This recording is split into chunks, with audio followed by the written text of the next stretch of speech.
Bob Ficano said recently that he has never shied away from a challenge, but with only a few days to go before the election, it looks like he's shying away from this one, and it might be because of just who's asking the questions.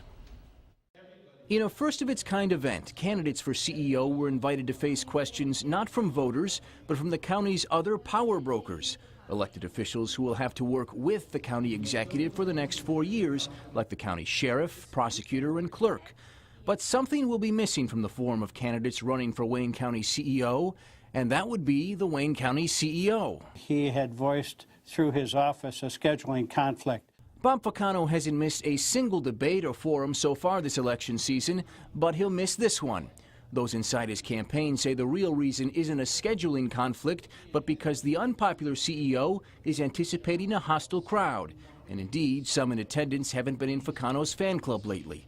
Sheriff Benny Napoleon has accused the county executive of underfunding his department by tens of millions of dollars, forcing him to put dangerous accused criminals on tethers instead of inside jails. I don't think anybody sitting at this table wants to go back into their community and say, we released 1,000 dangerous murderers, rapists, robbers, carjackers, B&E men, child molesters, spouse abusers back into your community. Prosecutor Kim Worthy says Ficano has pulled so much funding from her department that he's become a friend to criminals. The CEO has mismanaged, misspent, given lucrative contracts, had many indicted for his practices. Somebody is afraid of something.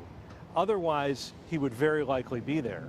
Matt Friedman is a longtime public relations strategist for the PR firm Tanner Friedman. It begs the question, what could be worse than a federal investigation?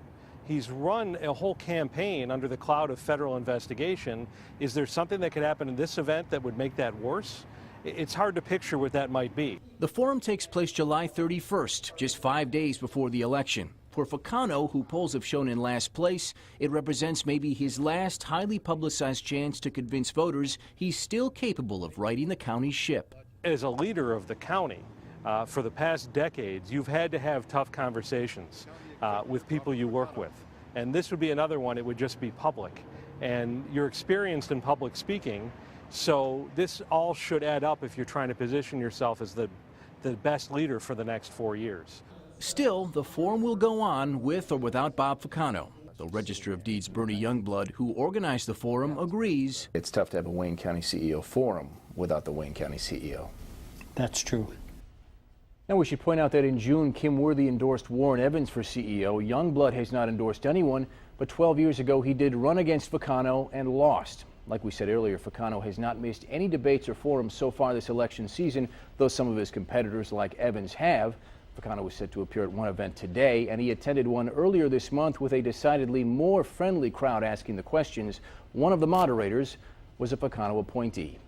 I'm Ross Jones, 7 Action News.